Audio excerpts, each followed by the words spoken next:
Alright, so in this video we're covering chapter 2.4 of the OpenStax textbook.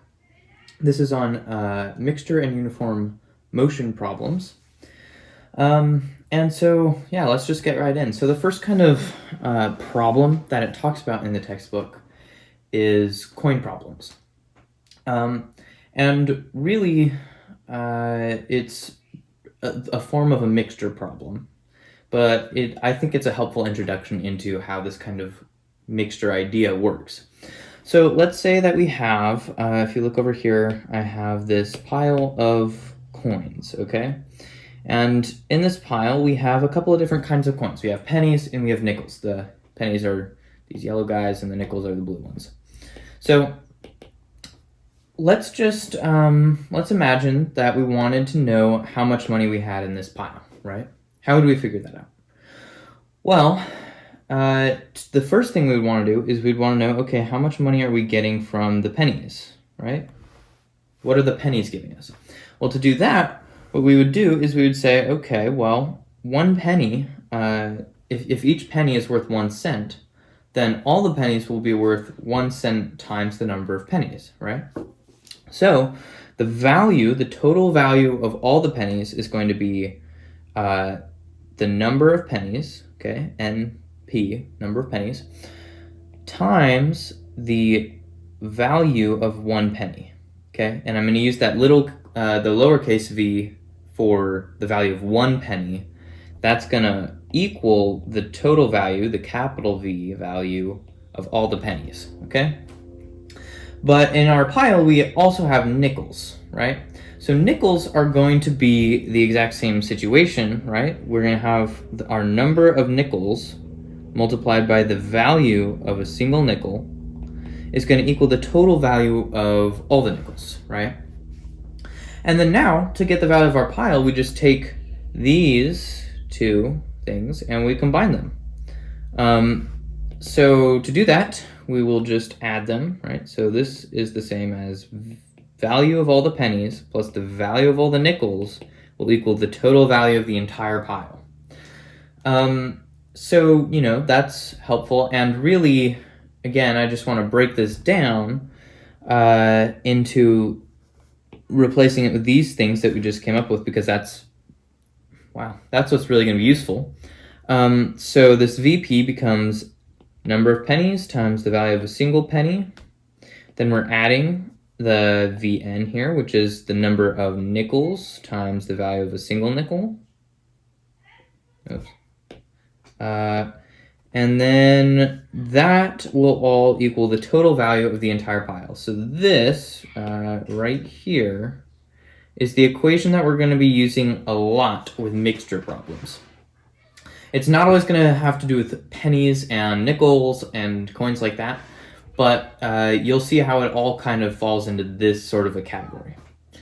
So let's just start working on these problems, right? So I have a bunch of word problems, and I have not worked these out beforehand, so I'm going to be doing this on the fly, so bear with me.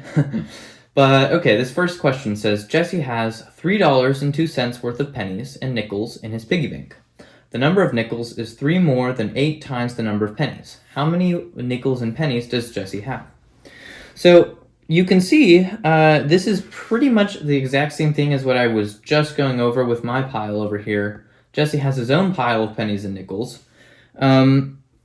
And so we can use that same equation, right? That one from up there. So I'm just going to copy this down here. It says the number of pennies times the value of 1 penny plus the number of nickels times the value of 1 nickel is going to equal the total value of his pile, right? So now let's fill in the information that we do have, okay? There's a few things we know. First of all, we know that this total value is going to be $3.02, right? Because it says that's the total value of the pennies and the nickels. So we can write that in right here. So $3.02. Just ignore the dollar sign.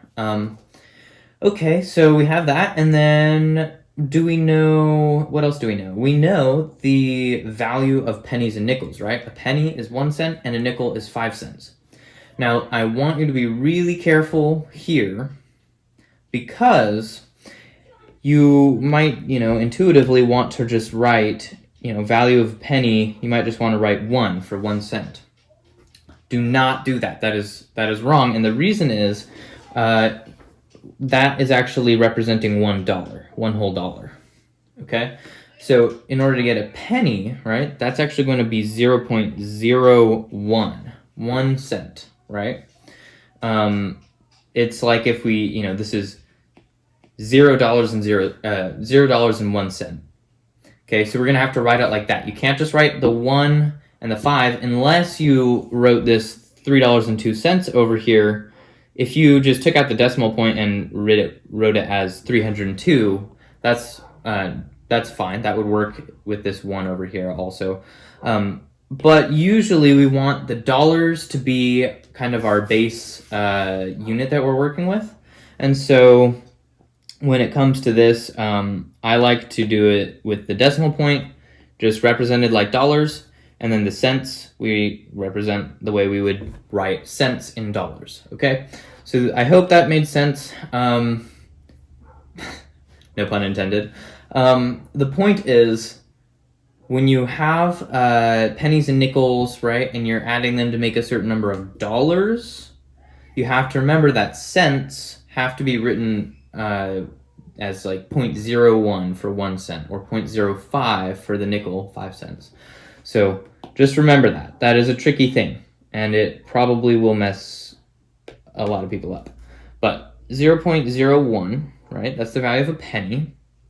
And then over here, the value of a nickel, what's that? Well, that's 5 cents, so that's 0.05.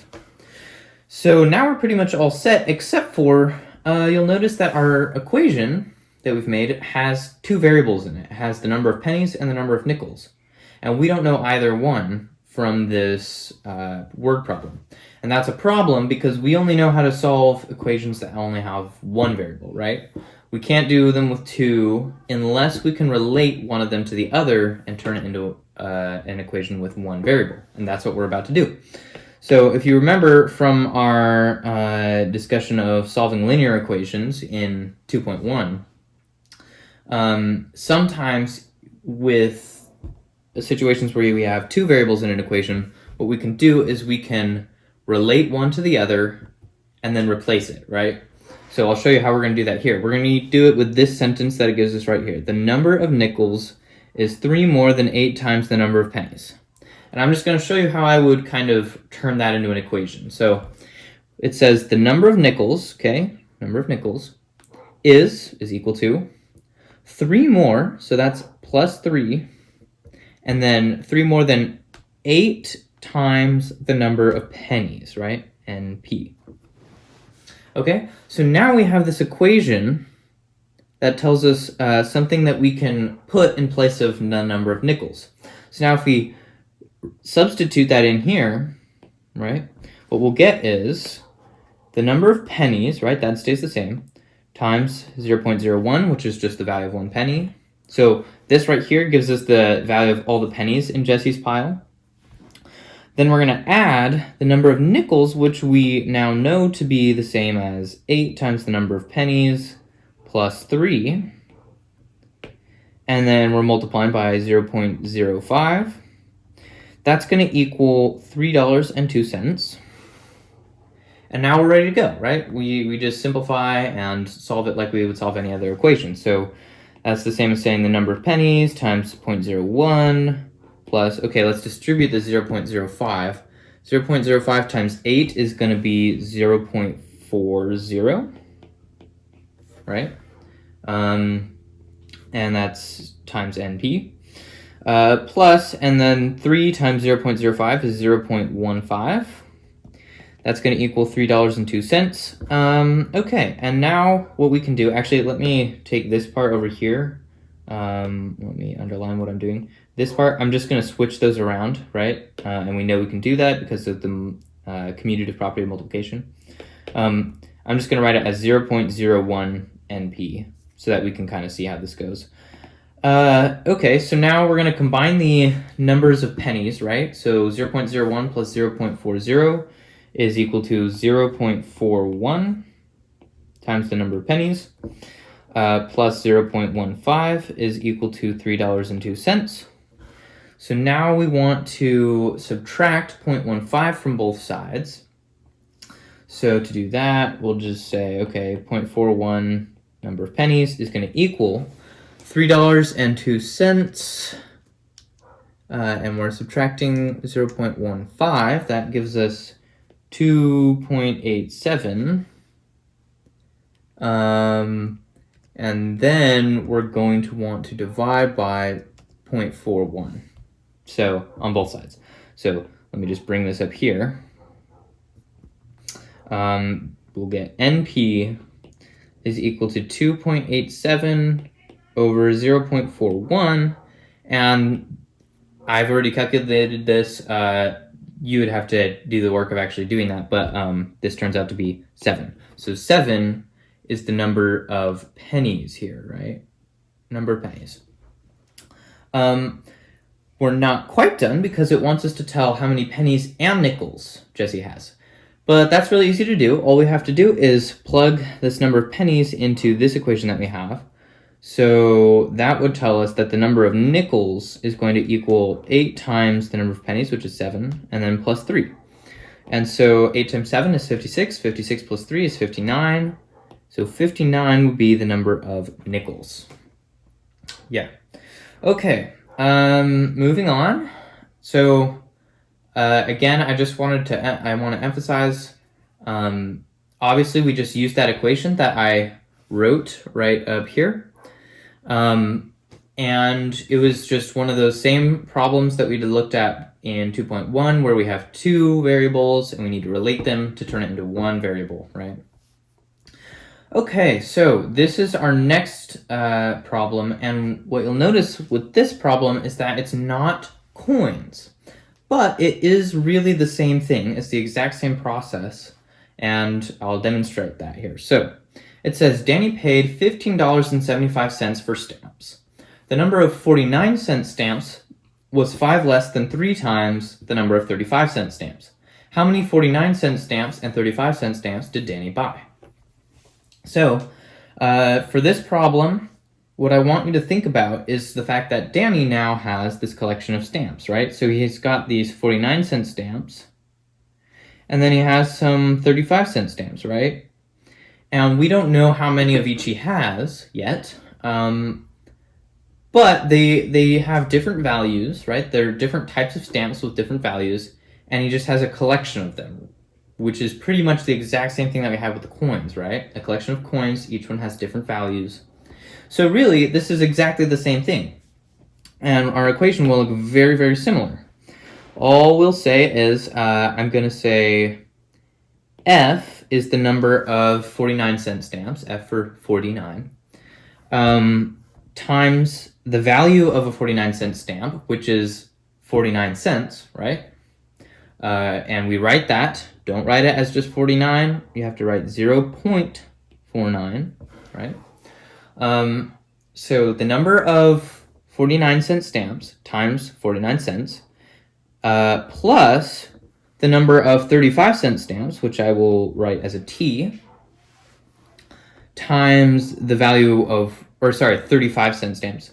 I will write that the value of each 35-cent stamp, that's 0.35, right? And all of that together will equal his $15.75, right? 15.75. Probably should have written that a little smaller, but okay.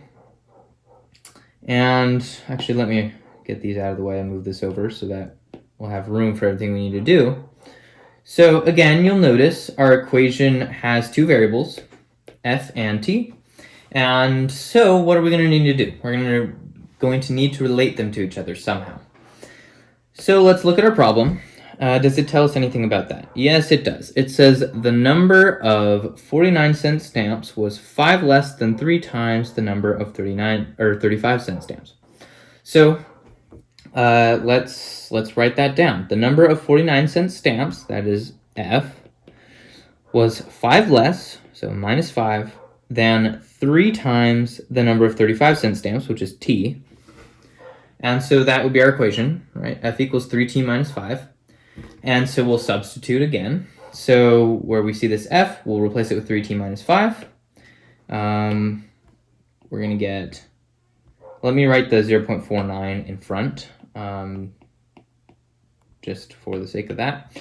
And okay, so now we'll say 3t minus 5, which is really just f, plus, t times 0.35 is equal to 15.75.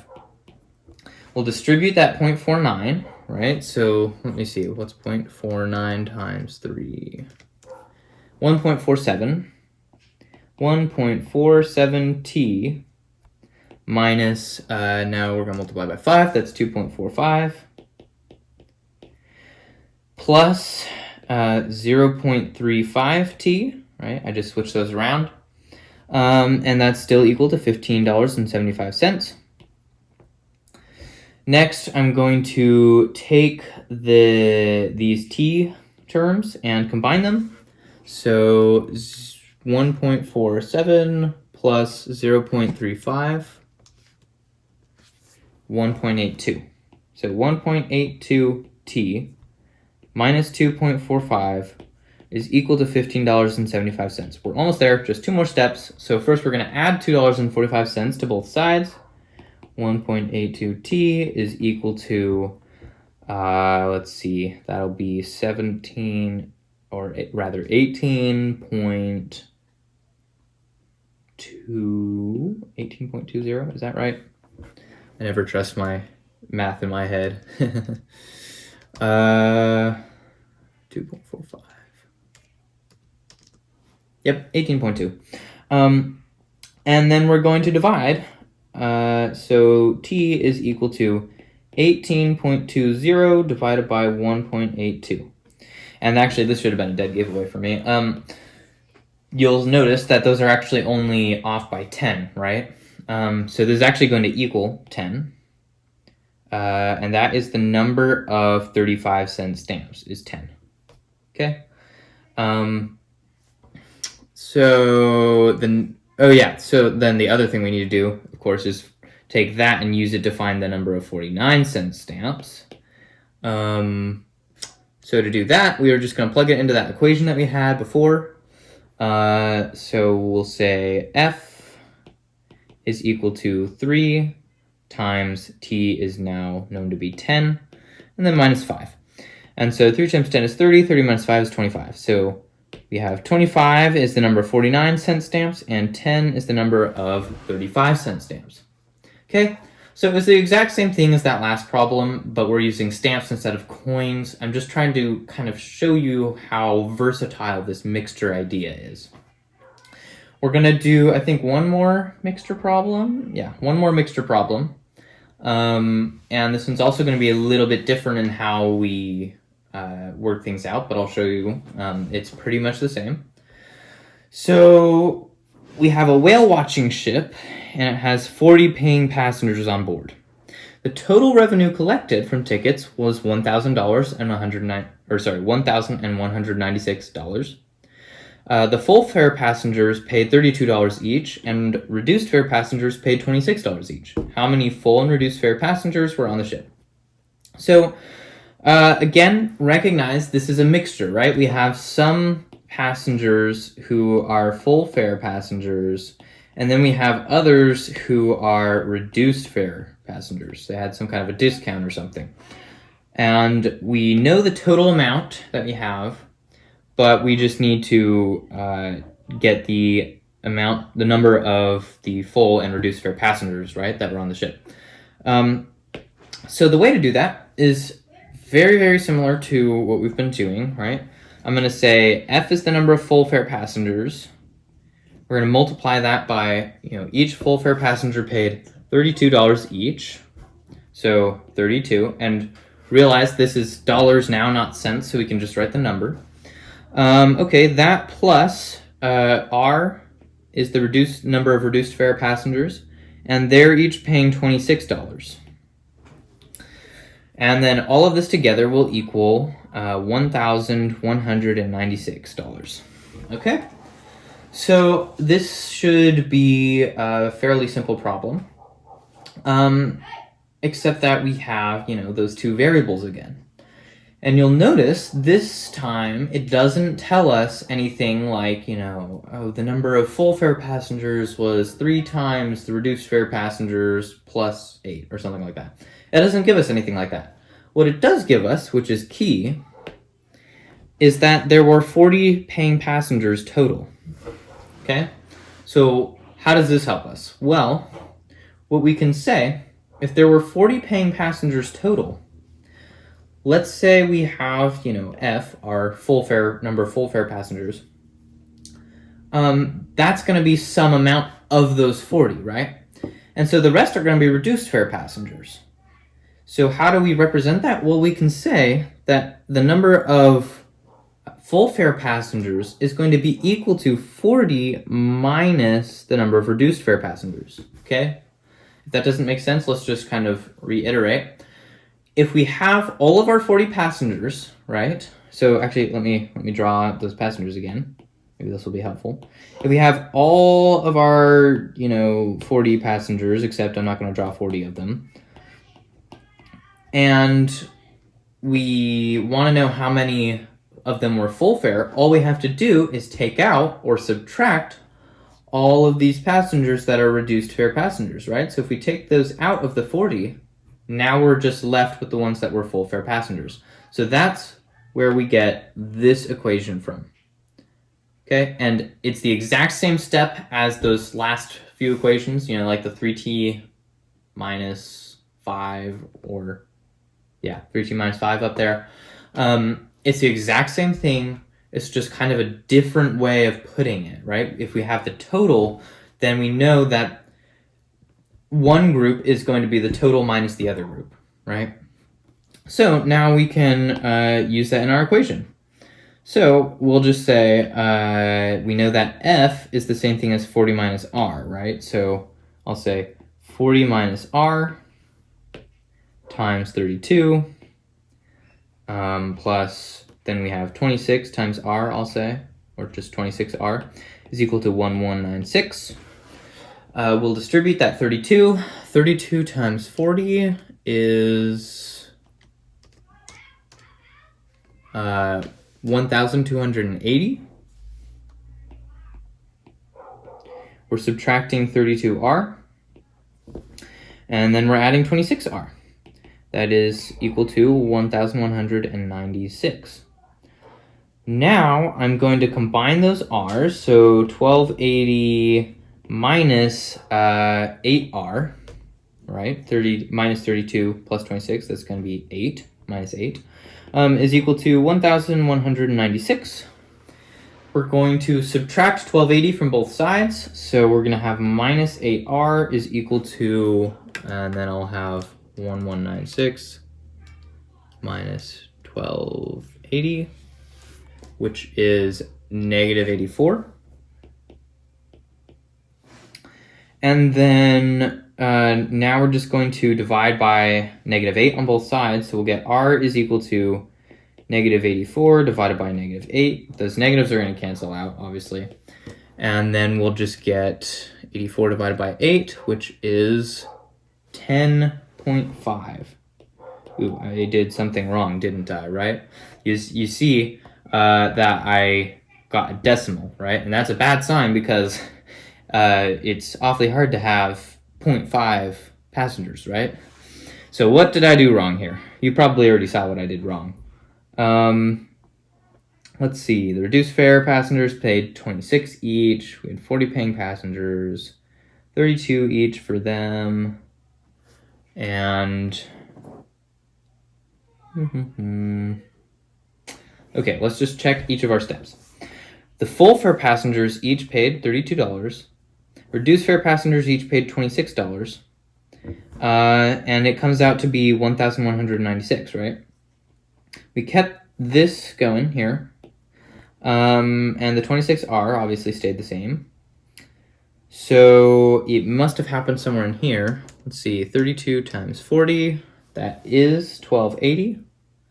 And 32R 32R and 26R. Oh, that's what it was. It's not 8R, it is 6, right? So that's what that was. Okay, so let me just highlight what I did wrong here. And it was just because I was doing math in my head that I should not have been doing in my head. So, lesson learned, always do the math on paper or on a calculator or something. Okay, so this 26 and this 32 actually combine, and you probably already saw this, to not give us 8, right? So that 8 that we saw everywhere does not exist. That should be a 6, right? Whoops, that's not what I meant to do.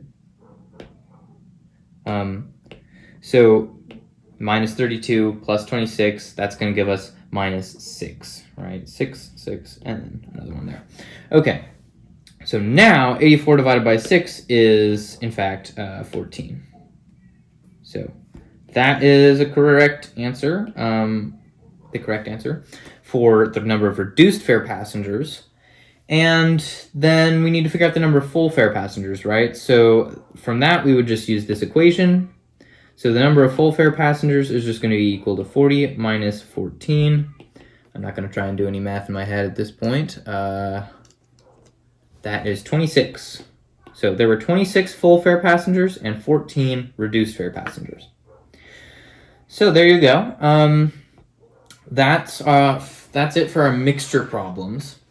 So now we're going to move on to a different set of problems known as uniform. I said uniform and motion. It's just uniform motion problems. And just to kind of explain this naming here, it's motion, right? These are going to be problems where people or things are moving. And the uniform part just means that their speed is staying the same the whole time, right? They're not getting faster or going slower. They're just always going at the same speed. So you think of uniform, it's all the same, always the same speed. So the equation that we're going to be wanting to use, right? So we had a special equation that we were using for mixture problems. We're going to have a very similar situation where we're going to have a specific equation for these uniform motion problems. And it is this one right here that I've written out. Distance is equal to rate times time. This is a very, very, very important equation, and you're going to be using it for pretty much all of these uniform motion problems. So the approach is similar with these, but it is different, and so I'll kind of show you how it'll work out. So we'll just start with this one problem, okay? Wayne and Dennis like to ride the bike path from Riverside Park to the beach. Dennis's speed is 7 miles per hour faster than Wayne's, so it takes Wayne 2 hours to ride to the beach, while it takes Dennis 1.5 hours. Find both speeds. So, the thing that I always recommend with these uniform motion problems to start with is make a table with all your data, okay? And here's what your table is going to look like. You're going to start by writing out this equation. Distance is equal to rate times time, okay? And then we're going to make a little box. So there's going to be a column for distances, a column for rates, and a column for time. And then over here, we're going to have our two different scenarios, here and here. And those scenarios are going to be dependent on the problem. In this case, we have W for Wayne and D for Dennis. Okay? And we're just going to fill in as much as we can. So what do we know? Does it tell us what the distance is from, right, they're riding from Riverside Park to the beach. It does not tell us how far that is. So right now we're just going to skip the distance for both of them, okay? And we'll get back to that in a second. Okay, let's see. Their speeds, well, we don't really know their speeds yet. We'll get to that. What we do know is their time, right? It gives us their time. How long does it take Wayne to do this? It takes him 2 hours, okay? And it takes Dennis 1.5 hours. So that's great, we got that. Now we want to know about their speeds, right? And so if we decide to call Wayne's speed just R, right? R for rate. If we just call it R, then we can actually figure out what Dennis's speed was. And Dennis's speed, it says, is 7 miles per hour faster than Wayne's, right? What that means is it's going to be r plus 7 miles per hour, right? So now we kind of have something to work with.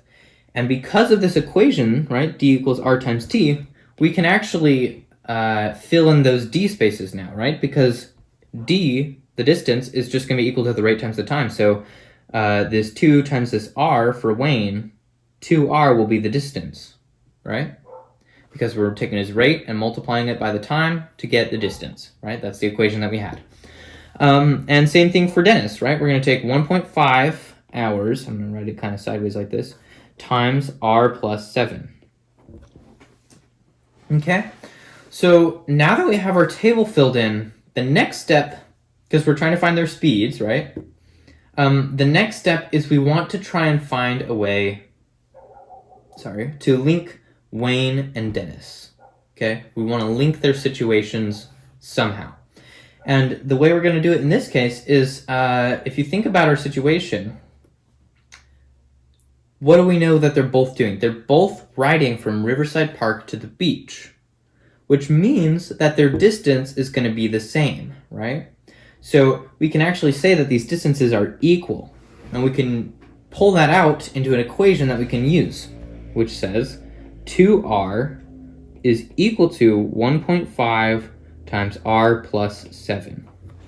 Okay, all I did was I pulled out Wayne's distance here, this 2r, and Dennis's distance, which was 1.5 r plus 7, and I set them equal to each other. And we know that's true because they're both riding the same path, right? They're going from Riverside Park to the beach, okay? And so because of that, we can now solve this equation, right? It only has one variable. Everything's set to go. So 2r is going to equal 1.5r, just distributing the 1.5, just to be clear. 1.5r plus 7 times 1.5. Again, I'm not wanting to risk doing something wrong in my head. That's 10.5. And now I'm going to subtract 1.5r from both sides to move all the variables to one side, right? So that'll give us 0.5r over here. And then that's going to equal 10.5. And then we'll divide by 0.5 on both sides. So r is equal to 10.5 divided by 0.5. That's going to equal 21. Okay, and that's in miles per hour. That is the rate of who? Whose rate is that? Well, that's r, and r is Wayne's speed, right? So now we need to figure out Dennis's, and Dennis's is just r plus 7. So Dennis's speed is going to be r plus 7, which is 21 plus 7, which is just 28. So those are their speeds, okay?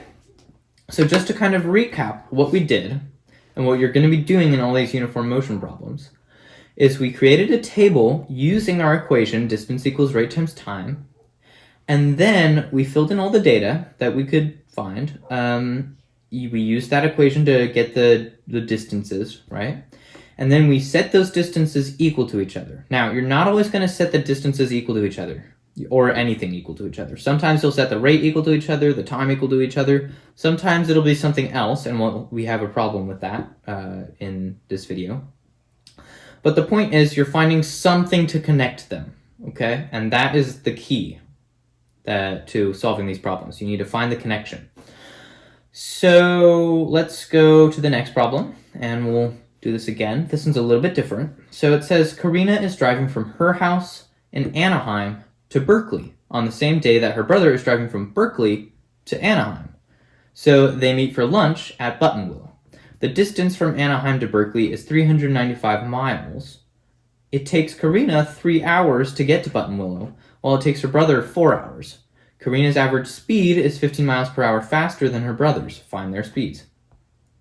So this has a lot of information that's similar to that last problem. So again, I'm just going to do the same process. Distance equals rate times time.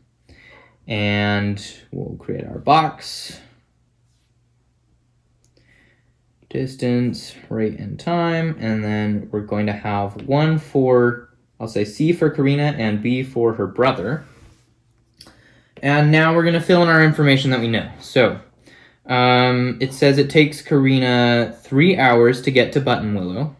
So that's 3 hours for her time. It takes her brother 4 hours. So that's 4.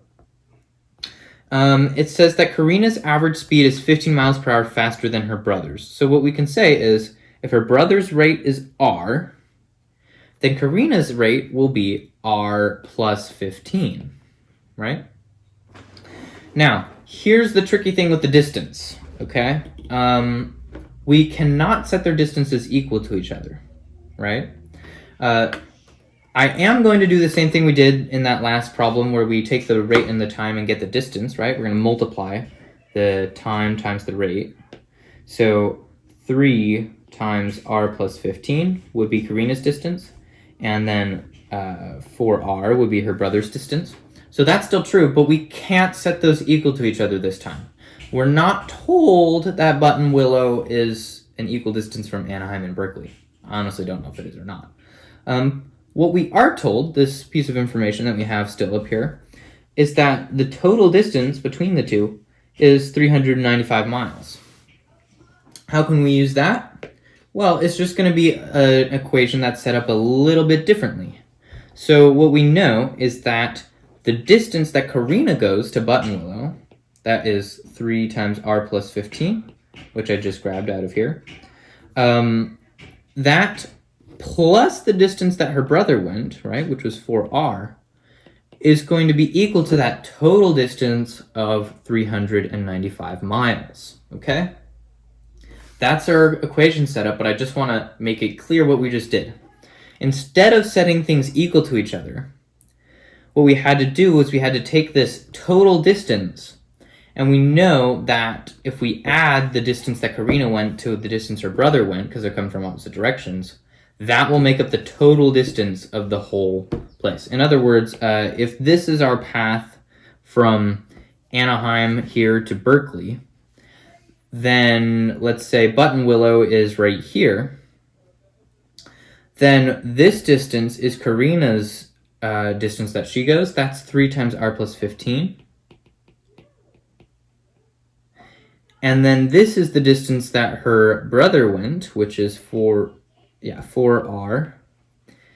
This entire thing is 395 miles.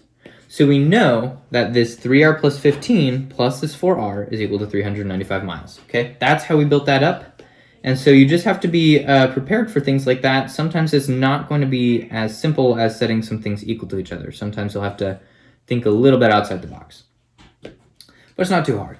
Okay, so now we'll just solve this equation like any other one. So 3 times r plus 15, we'll just distribute that. So that's 3r plus 45. And then we're adding 4r. That's equal to 395. We'll add the 4r and the 3r to get 7r plus 45 is equal to 395. Subtract 45 from both sides, so 7r is equal to, I'm not going to do that in my head, I almost did, 350,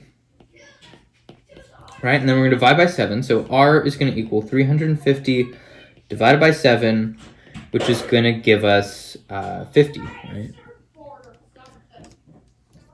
Yep, 50.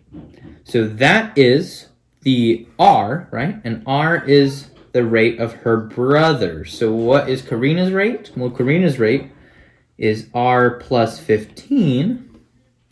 And then we're just going to add that. So 50 is r plus 15. And that combines to give us 65 miles per hour, both of those. So those are their speeds. And we found that it's the exact same process, right? We get the table set up, we fill in the data that we can, and then we connect them. We find the connection between them. Okay, good stuff. This is our, not our last, second to last uniform motion problem, I think. And this one's also going to be a little bit different. So it says 2 truck drivers leave a rest area on the interstate at the same time. One truck travels east and the other truck travels west. The truck traveling west travels at 70 miles per hour, and the truck traveling east travels at 60 miles per hour. How long will it be before they are 325 miles apart? So you can see this is a little bit different. Instead of asking for a speed, they're asking for how long it'll take. So let's do this. Same process. D is equal to R times T. We'll make our box. And I'm just going to label the truck going west with a W and then the one going east with an E. Okay, so what do we know? What do they give us? Well, they tell us that the truck traveling west goes at 70 miles per hour. So that's this guy right here. And then the truck traveling east travels at 60 miles per hour. So that is this one right here. Okay, we don't know what their distances are. Okay, so we'll have to figure that out.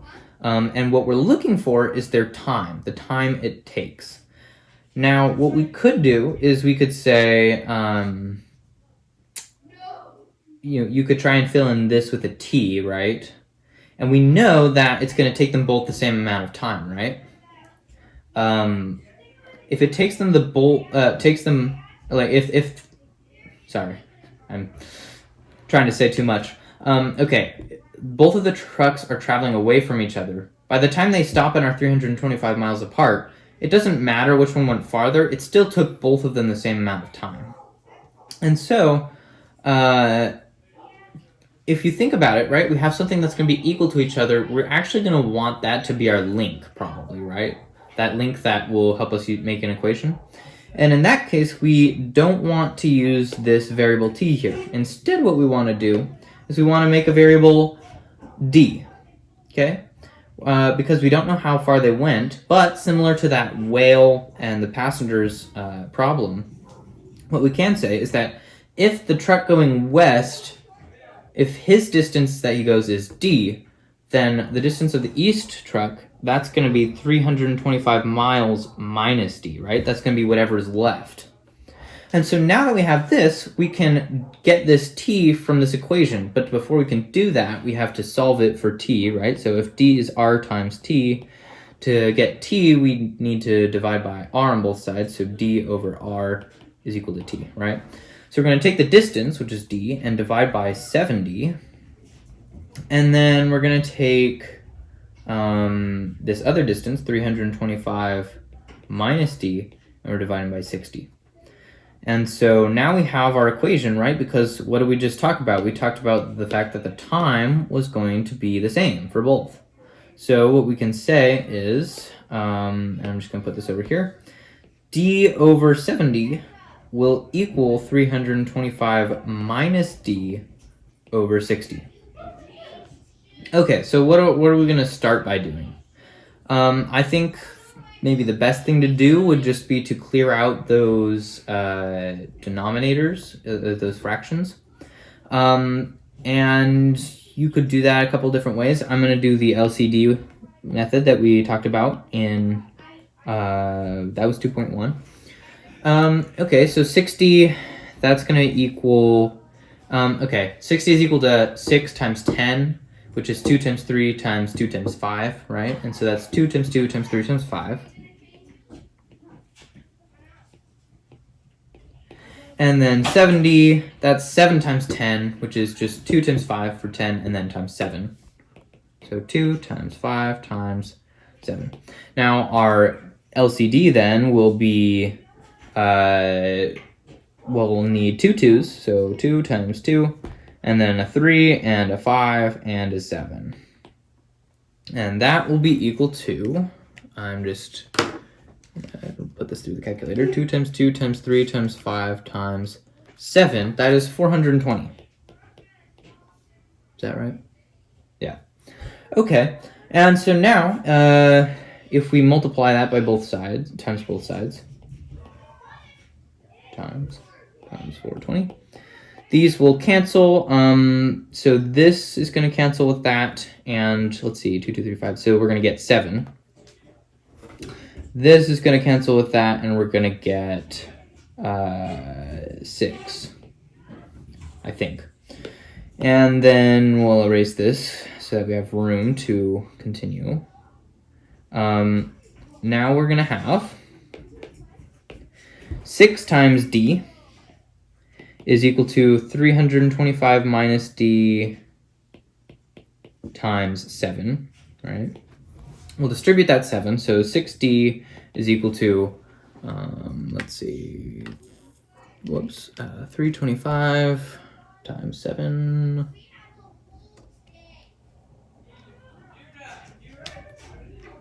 That is 2,275. Wow. I hope that's not too big. Maybe it is. I don't know. Minus d, or minus 7d, rather. Okay, now I want to add 7d to both sides. So 7 plus 6 is 13. Is that right? That better be right. Yeah. And that's going to be equal to 2275. We're going to divide by 13, and this is where this really gets tested. That's going to be 175. Okay, so what was that? Right? What did we just solve?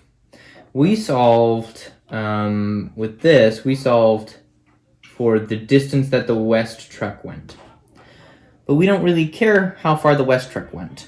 We're looking for how long it took both of them, right? And so what we can do is we can just plug that into the d over 70, right? If d over 70 is the amount of time it took, then d, 175, over 70 will be the number of hours. So 175 divided by 70, that is 2.5 hours right there. Now, you don't have to plug it into the other one because we know that they're equal. We set it that way. You could check and put it in there anyways and see if it comes out right. It should, and if it doesn't, that means that you did this algebra with the equation. Something was wrong in there. But for the sake of this, I'm trying to keep this short. So that's the answer right here, 2.55 hours.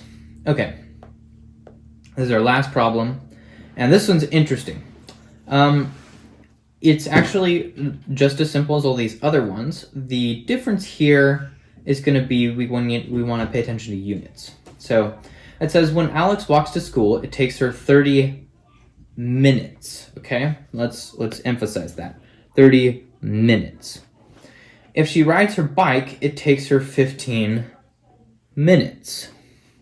Her speed is 3 miles per hour, okay, faster when she rides her bike than when walking. What are her walking and riding speeds? So, if you didn't catch on from my emphasizing, you want to notice we have a couple of pieces of information that are in minutes, but then our speed is given in miles per hour, right? Basically, we need them all to be the same, right? 3 can be miles per minute, or you know what I mean. Her speed could be whatever 3 is in miles per minute instead of miles per hour. Or we can change these 30 minutes and 15 minutes into hours, right? I think it will be easier to just convert these minutes into hours. So what this is going to mean is we need to start by converting. Okay, 30 minutes. How many hours is that? Well, 30 minutes, that's half an hour. So that'll be 0.5 hours. Wow, that was hours. And then 15 minutes, right? That's a quarter of an hour. Now, they gave us nice numbers here. Sorry, that's 0.25 hours. But if you're in a different situation where they didn't give you these nice answers or these nice pieces of information, you could still calculate it by going like this. So 30 minutes over 1 minutes over 1 times, and they call this unit conversions or also the factor label method. If you say 30 minutes over 1 times the fact that there are 60 minutes in 1 hour, then you can see the minutes kind of cancel out, and we're left with 30 divided by 60, which is 0.5 hours. That is really kind of beyond the scope of this particular video. I will probably end up doing a video on unit conversions at some point, but right now, I'm just hoping you're familiar with them. If you're not, just put a comment in the video description. I'll make a video about it. It's not too hard of a concept. But anyways, for our purposes for today, we have 0.5 hours and 0.25 hours. Now, from here on, our setup is going to be exactly the same as the rest of the problem. So D is equal to R times T, right? And then we'll make our table, and we have our D and our R and our T.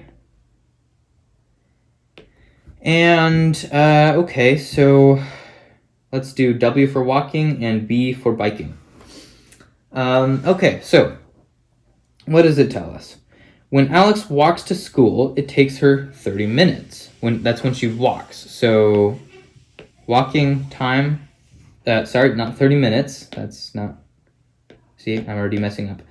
It's 0.5 hours, right? So 0.5. If she rides her bike, and just to be clear, I got that from over there. If she rides her bike, it takes her 15 minutes or 0.25 hours. So that's for this one, the bike time. Okay, her speed is 3 miles per hour faster when she rides her bike than when walking. Okay, so that means if her walking rate is R, then her rate when she rides her bike is going to be R plus 3. Okay, and then the distance we know is the same either way, right? So this is kind of like that Wayne and Dennis one. Multiply R and T to get 0.5 R over here for the distance. And then over here, we're going to get 0.25 times R plus 3. Again, that's just multiplying this time times this rate. And that's just using that equation that we have written out on top, okay? And that gives us the distance, right? So now we can set those distances equal to each other. So we have 0.5 R is equal to 0.25 times R plus 3. And now we'll just solve it like any old equation. So 0.5 R is equal to 0.25 R plus 0.75. We're going to subtract 0.25 R from both sides. That will give us 0.25 R, because 0.5 minus 0.25 is another 0.25. And that's equal to 0.75. Divide by 0.25, R is equal to 0.75, divide by 0.25, which is equal to 3, right? So 3 is R, which is her rate when walking, right, over here. So then her rate while biking will be R plus 3, which is equal to 3 plus 3, which is equal to 6. So that will be her biking speed. Okay, so that is that problem. And again, it's the exact same as these other ones, except for we were worrying about those units, okay? So you gotta be careful with those, especially, it didn't make it very obvious with this MPH over here. I don't actually think that it did that in the original problem. I think I was writing it as MPH to make it faster, but you gotta be really careful with those. Especially if you're taking a science class. They will get on you about units a lot. Yeah, so there you go. I hope that was helpful. We talked about mixture problems and uniform motion problems. They're two sort of types of word problems you can have. Yeah, and if you're still having trouble understanding these, because I did go through them quickly, or if you have a different type of problem that comes up and you're just not sure how to deal with it, feel free to put a question in the comments, or yeah, and then I'll try and respond either with a video, or I might just write a response in the comments depending on what your question is and how long the answer is. So there you go, and I will see you in the next video, 2.5. that one's going to be on linear inequalities. So that's going to be interesting. So I will see you there. And until then, good luck on your math.